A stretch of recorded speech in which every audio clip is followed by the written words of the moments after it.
A lot of times when people are trying to build something, they are not clear about what they want. Jayant, PhD from Carnegie Mellon, ex-jump trading, and the engineering mind behind Pyth Network. It became clear that we were really onto something. Now he leads the big brains building Fogo Chain, a high-performance Layer 1 optimized for real-time, on-chain trading.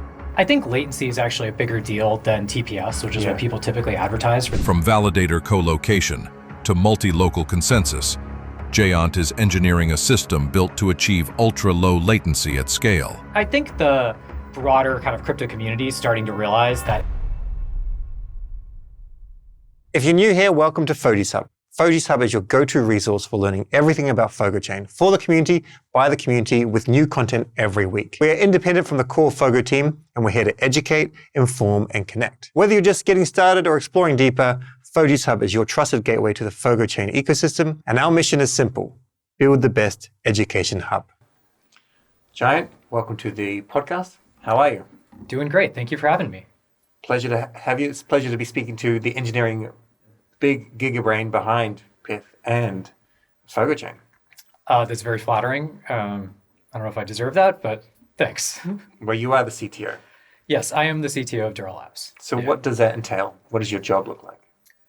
As the CTO, my job is to manage all of the engineering and development for the organization. So that spans both Pyth and Fogo and any other projects that we may be working on. So what that job entails on a day-to-day basis is different. I delegate a lot to our engineers and leaders. We have a very capable team here. So that means I'm pretty removed from the details, but if there are bigger problems that people can't solve or like organizational issues, those are things where I get involved. There's a lot of like strategic planning and things like that, like where we want to go with the products, figuring out sort of business requirements and how to translate that into technology, make sure that everything works together, delivering things on deadlines. That's the kind of stuff that I focus on. You did your postgraduate in computer science, MIT, and in 2009. And how was that for you? Because I believe this you went into kind of AI research, NLP, structured prediction. Yeah, so my background is I have an undergrad and a master's degree from MIT. I have a graduate degree, a PhD from Carnegie Mellon. I ended up working in this area because I was kind of interested in, how humans think and how cognition kind of works. It's a very interesting topic, and language is kind of one window into that. And so that's why I ended up doing that kind of research in grad school. Obviously, my career has taken me to some different places. Now I work in crypto, but I did do some, natural language processing research, work in some dialogue startups kind of before I got here. Awesome. So, like working on all this, what kind of pivoted you to the world of blockchain? It's kind of a funny story, actually. So I first got involved in crypto back when I was in grad school in 2014, actually. And what happened is at Carnegie Mellon, there was a rumor that a professor had made a lot of money doing something in cryptocurrency. And we didn't know what he did, but we're grad students, we're living on a stipend. It's kind of a hand-to-mouth existence. And so we were interested. We're like, oh, hey, maybe we can make some money in cryptocurrency. And so I thought about it and I said, maybe there's an opportunity to do some like arbitrage, programmatic trading, right? These things trade on a bunch of exchanges. And so I went and I did some research. I got involved. I wrote a computer program that basically did programmatic trading across, it was really primitive then. I mean, Coinbase didn't even have an exchange, but the exchanges that existed, there was really no competition back then because it was so primitive. So I did pretty well on this. So I ran this for about 2014 to 2018. 2018, the pros got involved, so I ended up shutting it down. But that was my first foray into the space, and I've been kind of watching it ever since. And, back in those days, like the 2017, 2018, I don't know if you remember that, but that's kind of like Ethereum, first ICO boom, that kind of stuff. And I remember thinking the promise of Ethereum, having these apps running on the blockchain was really interesting. But at the time, everything was really vaporware. There was no real apps that actually worked. And so, look, I had a whole traditional career going on. I was at a startup at the time. We were doing actually really interesting stuff. So I kind of put it on the back burner until 2021 when someone showed me Compound. And, Compound is borrowing and lending on the blockchain. And this is the first time I'd really seen an actual application that ran on the blockchain. I was like, oh, like, here we go. The future's here. Like, this is a great time to get involved. And so that's kind of when I jumped in with both feet, started working on Pyth. Awesome. Yeah, I also remember 2017, just so many promises, but basically nothing delivered until that kind of DeFi summer a few years later, fortunately. So when you jumped into crypto again, what made you realize, Pyth, this is where I want to put all my attention? Pyth was actually a little bit of an accident for me. So I was looking for something new to do. I was looking for a new opportunity. I thought crypto was really interesting. And I was catching up with a friend of mine who happened to work at Jump. And he just joined their crypto team. And he's like, look, if you want to work in crypto, this is the place to be. Like, we're the best connected. We're building all this cool stuff. You got to come check it out. And so, I threw my hat in the ring. I luckily got an offer and I showed up. And then they were like, hey, we're building this Oracle. Like, why don't you go work on it? And I said, okay, cool. So, I was learning. I didn't really know much about the space. I didn't really know oracles, any of that stuff. But I jumped in. I did some of the work for the white paper. One thing led to another, and that's how I got here today. Awesome. So you've literally from the beginning, you've gone through this period when creating it, when Pyth was running on Solana, didn't work on Solana, Solana wasn't fast enough, and there wasn't enough block space, forked off, created PythNet, and then maybe around this time, if my history serves me correctly, Chainlink was still kind of dominant, and you started just on Solana, then you moved across to price feeds on multiple other blockchains. At what stage did it become even bigger than Chainlink? And it just kind of was clear that the future is Pyth. Of course, there's a lot of stuff that you have to do to cement this future, but when did it start to really compound? I think 2023 was probably the breakout year for Pyth. We kind of launched this cross-chain version of Pyth with PythNet and all that stuff. And it came out in January, either 22 or 23, I forget now. But I think that year when we launched it was kind of the year when it became clear that we were really onto something. And one of the reasons for that is because we architected our system to account for the fact that the world is multi-chain, right? And that was not how oracles have been built in the past. They have this sort of push architecture where the oracle is basically spending gas to do every price update. And that just doesn't scale to this multi-chain world. And it also doesn't scale to lots of feeds, like that kind of thing. And so since we built it with that scalability in mind, we really saw people like latch onto that, right? And start using more esoteric feeds, different blockchains, that kind of stuff. And so that was probably like the first moment when it was like, oh yeah, we're clearly onto something big. Speed and availability, essentially. Yeah, exactly. So you've been building Fogo from scratch. What are some of the biggest engineering challenges you've seen? Fogo, you could say from scratch, I think that's a little bit too much. It's really a fork of FireDancer, right? So the original genesis of this was that FireDancer is this highly optimized Solana client, but we realized that there's no way to unlock the full potential of FireDancer if you're running it on the public internet across the world with the validators globally distributed. The fundamental reason for that is there's the speed of light, right? So communicating between a validator on one side of the world, the other side of the world takes something like 150 milliseconds one way. So that means your block time is going to be limited by, number of round trips of that. And so fundamentally, you just can't achieve a certain level of performance. And so our kind of core idea was, well, why don't we put the validators in sort of the same geographic location so that you're not subject to those, speed of light latency limitations. And that's how you really unlock the performance. Now, actually making that happen is challenging, right? We're working off of, some existing software, right? It works a certain way. And you have to adapt. It has a lot of assumptions about, the environment it's deployed in and things like that. So kind of figuring out what those assumptions are and tailoring them to work for the sort of new localized environment has definitely been challenging. We found all kinds of strange behavior when you put it out, like in testnet, where you think it's going to work and then you run it and then like some weird thing happens. You have to like go dig in and figure out like what this behavior is and figure out, what piece of the code is causing it and change it. So it's been kind of a journey of discovery in that way. Cool. Well, I mean, at least you've managed to start on FireDancer. And I guess in some ways, I'm really excited for Fogo. And, I'm still excited for Solana. But with Solana, it's probably more clear now that there's actually quite a bit of catching up to do in order to achieve these performance goals, because you're already working on now fixing the bugs before they've even noticed that they're bugs, I guess.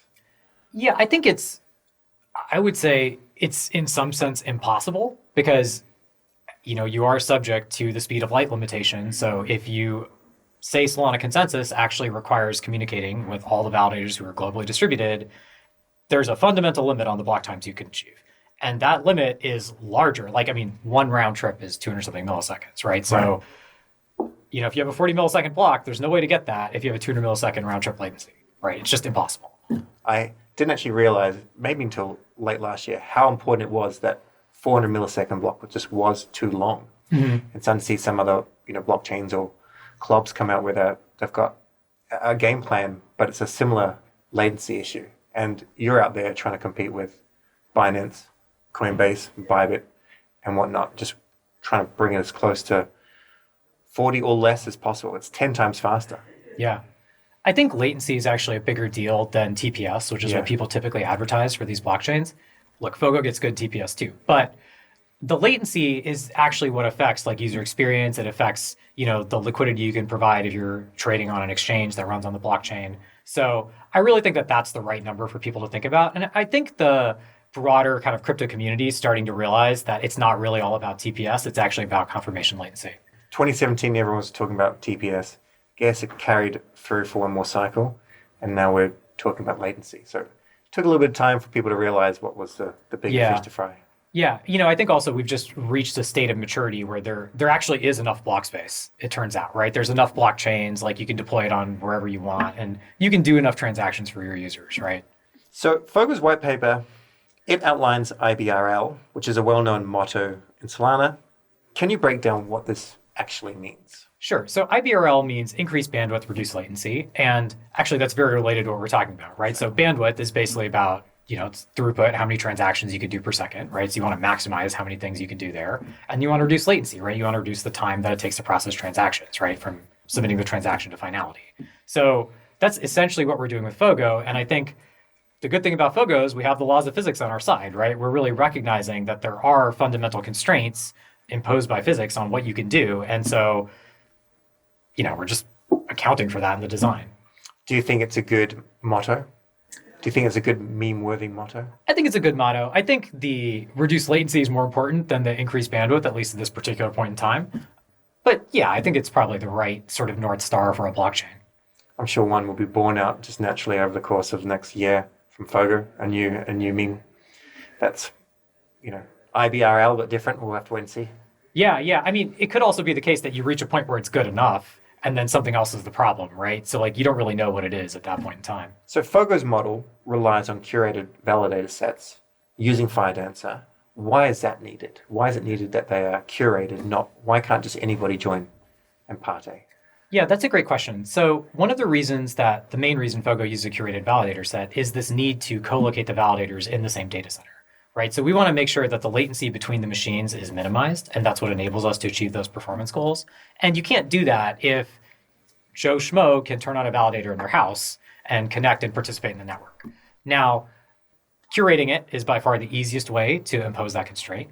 I think that's probably a starting point. There are other mechanisms you could potentially include in the protocol to automatically decide whether a computer has low enough latency to participate in the consensus, and then decide, okay, it can be in zone 1 because we know that the latency is 5 milliseconds, so it's acceptable, right? You could imagine doing that. It's just, that's a level of complexity that's not clear as needed when you can just kind of curate everything to start. So I think we're going to start there. We're going to see how it goes. And if it makes sense to make it permissionless and do something like that in the future, we can do it. And also, you're even trying to get in the same rack space, in the same rack, all the validators in the exact same rack. Yeah, that's right. Yeah. I mean, that's how you optimize the latency, right? So, yeah. And what kind of difference does that make being in the same rack versus a rack 50 meters away in the same data center? Oh, that's not going to make a huge difference on the timescales that we're talking about, right? But hey, if you're going to put it in the same data center, you may as well put them in the same rack. Yeah. So here we've got incredible performance, but decentralization is not as broad as some other blockchains. What are your thoughts on that? Yeah, that's certainly true. I mean, I think decentralization, just as a word, is a little bit of a dangerous term to use because I think it actually stands for a number of other properties that people care about. And if you look at those properties kind of individually, it's just a clearer picture, okay? So why do people care about decentralization? I mean, really, they're going for properties like, we want the system to be reliable. We want it to always be available to use, right? They're going for properties like censorship resistance, where if you submit a transaction, no one person can prevent your transaction from landing for a long period of time, right? So I think if you think about those properties a little more precisely than decentralization, I think it gives you just a clearer picture of what the trade-offs are. So with Fogo, maybe the validators aren't not located around the globe, which is what you might think of when you hear the word decentralization, but you do have 21 validators, right? So you do have some reliability. You have some set of validators that can go offline without taking the system offline. You also have that censorship resistance in the sense that if one of those validators won't process your transactions, other ones will. So you get a lot of those same benefits, right? Now, is it as good like on all those properties as something like Ethereum? Probably not, right? If a meteor hits a data center, you might be in a little more trouble with Fogo than you would be with something like Ethereum or Solana. But that's like a pretty corner case outcome. And I think that a lot of people don't really need that level of reliability or censorship resistance. And they would actually rather trade those properties for things like latency, right? Which are really important for just your day-to-day transaction.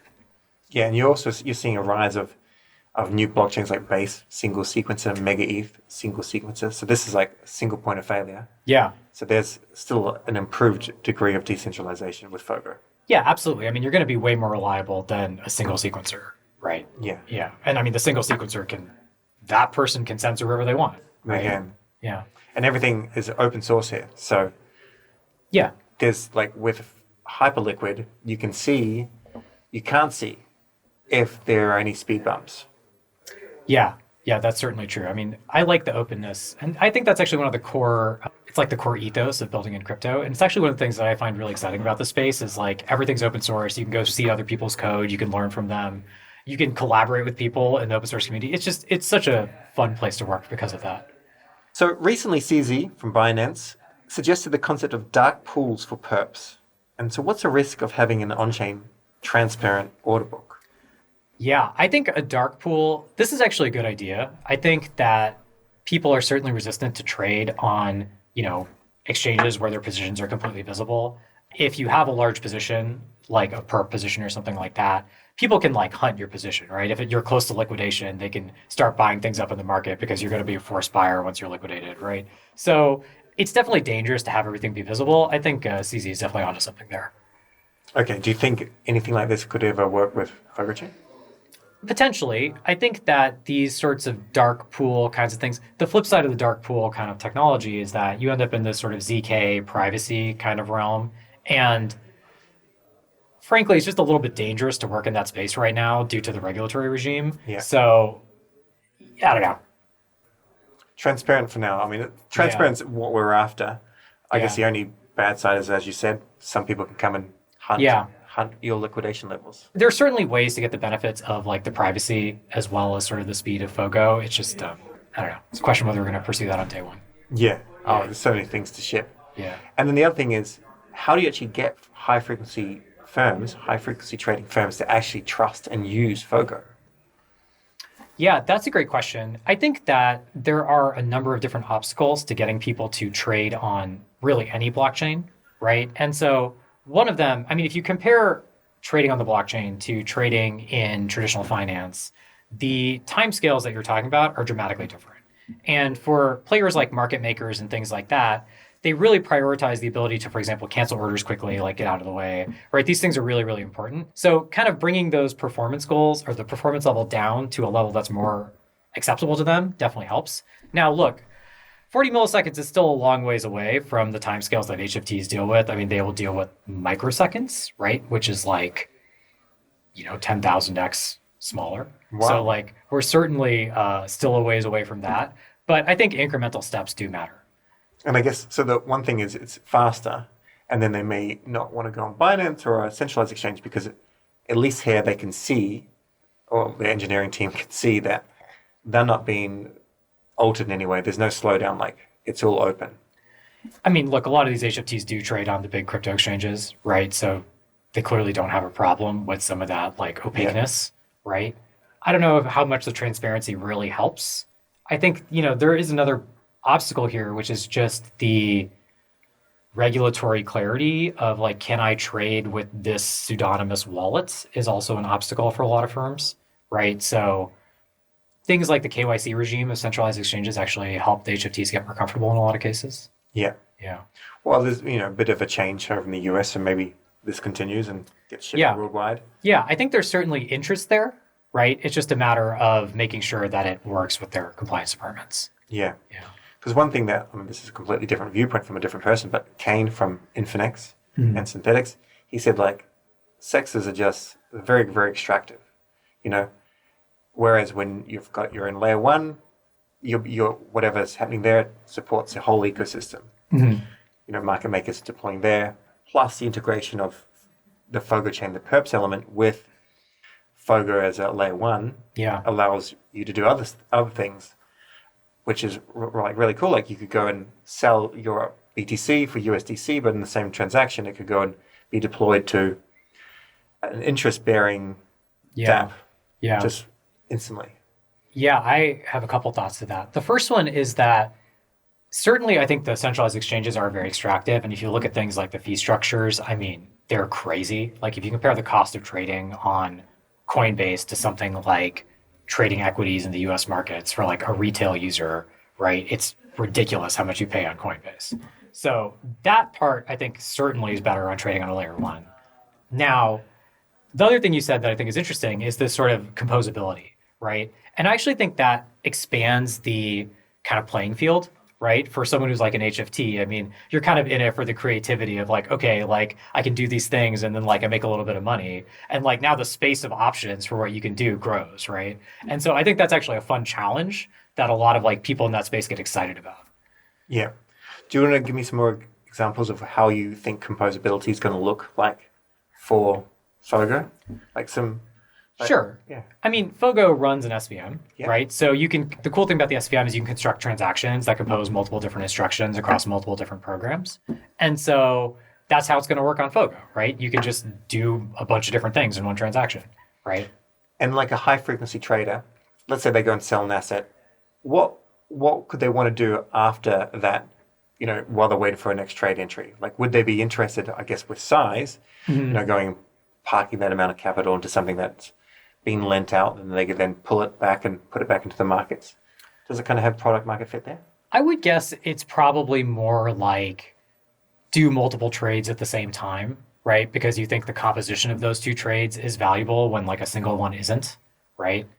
Or like trade on two different exchanges at the same time, right?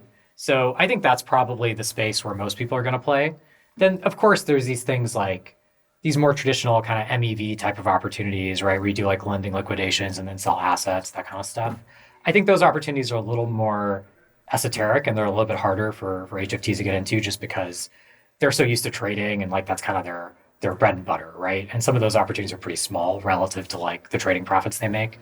But certainly like smaller players are excited about that kind of stuff.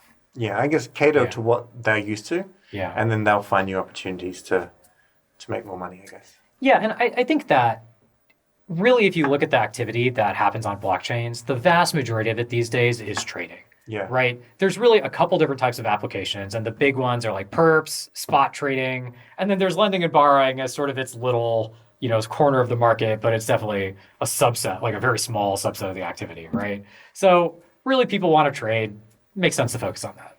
It took me a while to get there. I mean, I think last cycle with NFTs blowing up, even though it's buy and sell NFTs, it wasn't as prevalent as it is now. Yeah. Like, literally, ideally, buy low, sell high. Yeah. Not the other way around. Yeah, it's kind of interesting too with like the NFTs because obviously the speculative aspect of NFTs was a big part of it. Yeah. And now with like meme coins, you've really seen it just like get distilled down to its essence, right? It's like, actually, we never cared about the art. We just wanted something we could buy and sell. And it's better if it's fungible because it's easier to buy and sell, right? So yeah, that's what people want to do. The meme coin casino. Yeah, totally. So as an engineer, you talk about the importance of framing problems clearly before jumping to solutions. How does that approach play into something as complex as building Fogo Chain? I think that's the right way to approach any problem. I think actually a lot of times when people are trying to build something, they are not clear about what they want. And if you don't know what you want, you're not going to get it when you build something. So I think that that's just the right way to design anything. Now, when it comes to something like Fogo, I think we've talked about this a couple times already, but you know, we say that we want to make it, you want to increase bandwidth, reduce latency, right? You want more transactions per second, you want lower confirmation times. How do you achieve that? Well, if you ask that question and you think about it from first principles, it's very obvious that the laws of physics impose some constraints on what you can do, right? So I don't know, it's kind of obvious at that point that you have to put the validators close to each other or it's not going to work. Yet somehow, right, we're the first people to try it. So I don't know. Speed of light. It's Yeah. so simple. Maybe that's the new meme. Yeah, I think that. I do think that coming from a trading background makes this a little clearer too, because I think a lot of computer scientists and engineers live in a world that's like very abstracted from physics. And when you work at a high frequency trading firm, you realize like the lengths that they go to make the systems optimal, like they basically get it down to like the bare physical limits, right? And I think that perspective is really valuable when you're trying to design systems like this. That makes a lot of sense, actually. I mean, co-location makes sense to me more. Or it makes enough sense to me for me to get it, but not being a trader or a high frequency trader at all. It didn't really kind of hit home how important it is that you want things super instantaneous. Even though I'm an impatient person, if my ping is too high on my internet connection, or if I have to wait another half a second for a web page to load, I'm like, what is this? It matters far more in economics. Yeah, I mean, and the lengths that HFTs will go to save amounts of time that to you are zero is crazy. So it's quite shocking, actually. Yeah. Yeah. Yeah. So the other thing is like expanding on this. Some say the best systems are simple, powerful. But how are you going to find this balance? I mean, you've simplified this the one way by putting them in co-location, which is genius. But then this still needs to be cutting edge technology, cutting edge blockchain. Yeah. So I think I think if you get the sort of high order bits of your design right, that gives you a lot of like ability to simplify and make things more powerful, right? Because you're not fighting against like the fundamental design trade-offs, right? Yeah. So I think that's probably the best thing you could do. And then in terms of Fogo, I think where you really want the power is like the expressivity of the runtime, the ability to do lots of different programs, transactions, that kind of stuff. I think actually it's really important these days anyway to not reinvent the wheel for those runtimes, because there's a limit to the number of like development environments that people are going to learn and like be capable of programming in. So I think we were kind of in this state, I mean, maybe we're still there, where every new blockchain has its own programming language. And I think that this is like a huge mistake for a blockchain designer, because it's very, very difficult to build an entirely new programming language.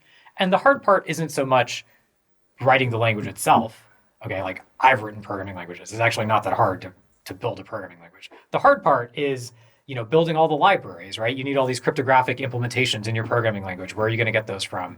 Those libraries need to be documented so users can get it, right? There needs to be guides so developers can learn how to write the language. There needs to be a community of people who understand the language, who can teach each other. And all of those things are just so hard to develop.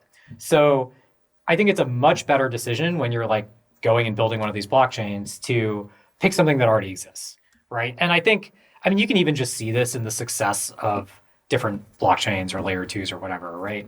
Like clearly the EVM L2s have been probably the most successful of anything that's launched over the past couple of years. And the reason for that is because the developers don't need to learn something new, right? Like, look, Solidity, if I were designing EVM from scratch, I wouldn't have made Solidity. I would have written it in a language people already knew. But look, they were there first. Enough people have learned it, right? So betting on Solidity is actually a pretty good way to build an ecosystem, right?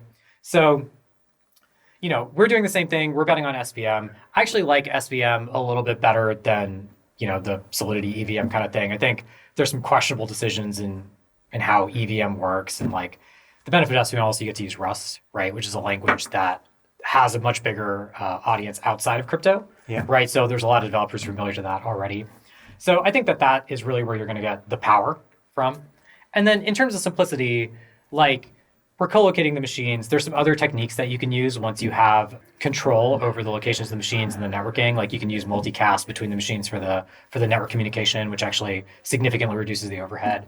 So there's a lot of other improvements you can make like that to kind of simplify the whole design. You're also going to be using 00, is that right? Yeah, we're looking into it. Yeah. I think 00 is a way to get that kind of multicast communication, right? If you're actually co-located in a data center, like the data centers also let you do that yourself. So it's an option for sure. 00 has some other nice properties, like They're working on some transaction filtering for Solana transactions and things, which we might want to take advantage of, though. Just get rid of the spam and the Yeah, one person just putting out 300,000 transactions, which has happened in the past, which has Yeah, brought yeah. down Solana, Yeah, which I'm yeah. sure you right. know of, which is I probably one of the remember. reasons why you've moved Yeah. to HIPNet. Yeah. That's not fun when you're running an Oracle at Solana. When Solana goes out. Yeah. No, yeah. Yeah. So with all these lessons that you're learning, and there is a huge number, and I do believe PithNet is clearly the most successful Oracle. So what are some of the mistakes you've seen other protocols making when they're trying to optimize for performance? Boy, that's a hard question. So you're Let trying me think of to some other protocols. do a friendly grill of other protocols. Yeah. I think generally people are getting a lot smarter about making things fast. Let me actually say some things I think people are doing right. Okay, sounds Okay. good. Because I think that I actually think the crypto community is pretty smart and people do understand like how to improve the performance of systems. And look, when they built the first version of a thing, it's obviously never going to be optimized, right? So you can't be like, oh, EVM did 12 transactions per second beginning. It's like, look, they're the first guys to do this. That's crazy innovative. Like, it's okay. But I think I actually think the Ethereum scaling roadmap with the layer twos and the rollups is pretty smart. A rollup by being a single machine is going to be pretty fast, right? You don't have to deal with the network overhead of the decentralization and all of that stuff. So I think that's actually a pretty good trend. I think So the roll-up is a pretty good Yeah. trend, you think? rollups are a pretty good trend. I mean, I think it's certainly a good way to improve the performance of the system, right? I mean, if you think that the performance of the system is limited by network latency, you can get rid of the network latency by putting it on one computer, right? That's smart, right? Maybe you're sacrificing some other properties in a way that users don't want. Yeah. But for, say, Ethereum mainnet, it just doesn't seem to be able to, they're very slow in upgrading it because of, Yeah. it has a huge economic footprint. Yeah, They don't want to break anything, but they're also very, very slow to move things. yeah, They have no desire for performance. We were promised 10,000 transactions per second, which I know is not the only thing, but let's assume Yeah. it comes with lower latency as well. yeah, Way back in 2017. yeah. Now they've released a roadmap, which is like 8 years or something, and that's still going to be Yeah. it's not going to touch day one of Fogo Chain. Yeah, I think, that's a hard problem. Yeah. If you are working on Ethereum, I mean, it's such a big system. You've got like 5 different clients. With any changes you do, there's 5 different teams who are going to have to implement it.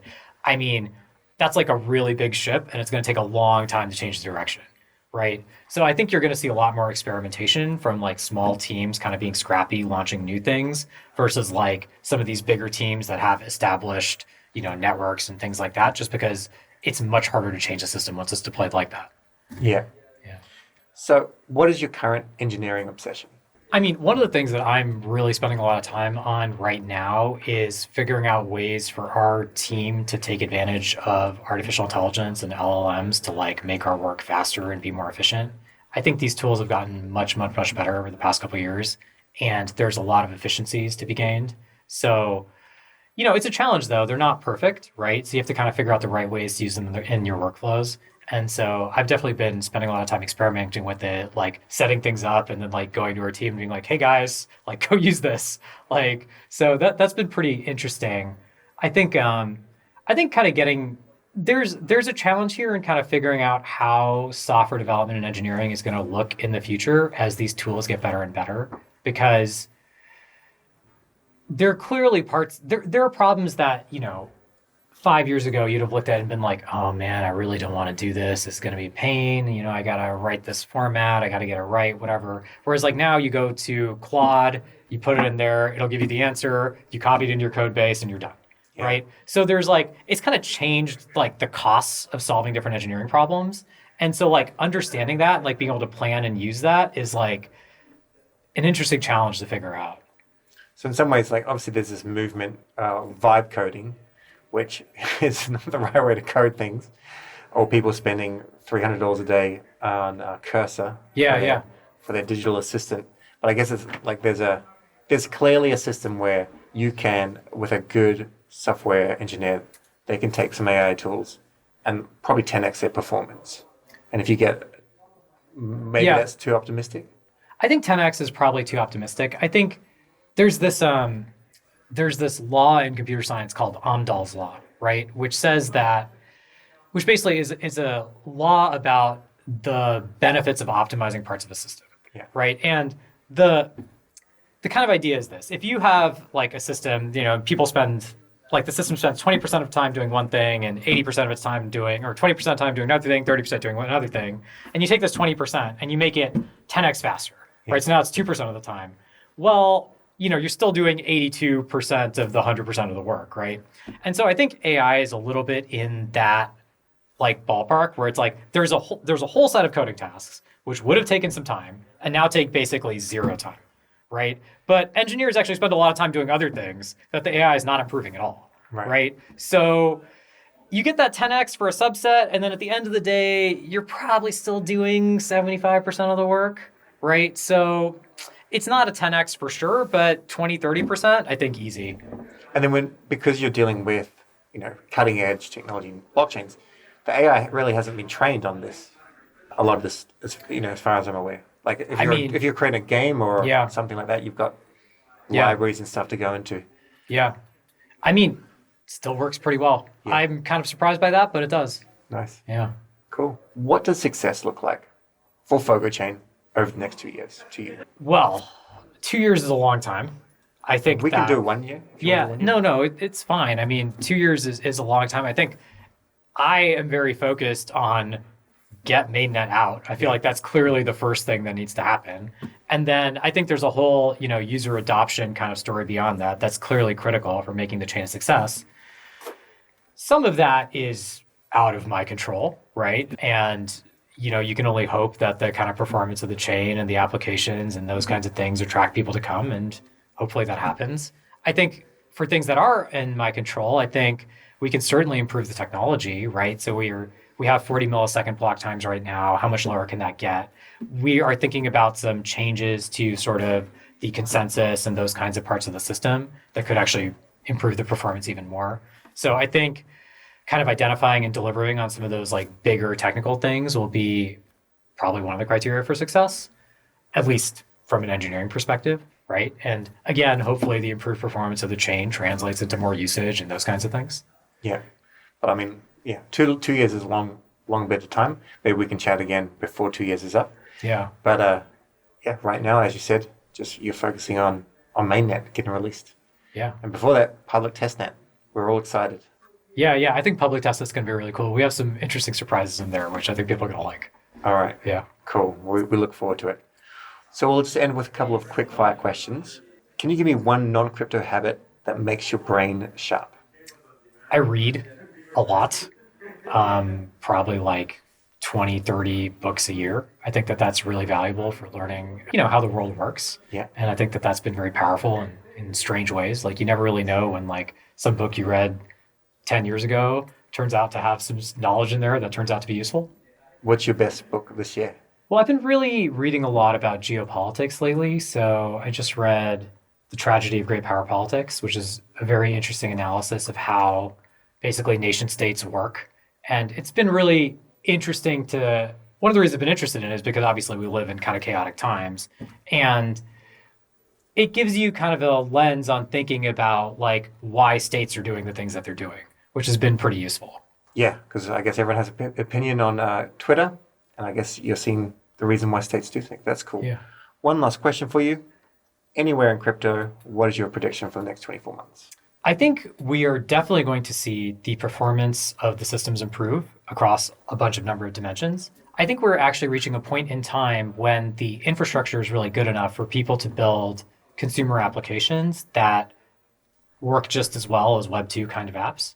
And what those are going to be, I think, is a little bit unclear to me, but I think we're going to start seeing some really big standouts there. Awesome. Cool. I'm super excited. Very, very pleased with everything that's going on with Pyth, and I really do feel you're the right CTO for the job. So, Fogo Chain and Pyth, I'm pumped. Thanks so much for coming on the podcast. Thanks for having me. Cheers.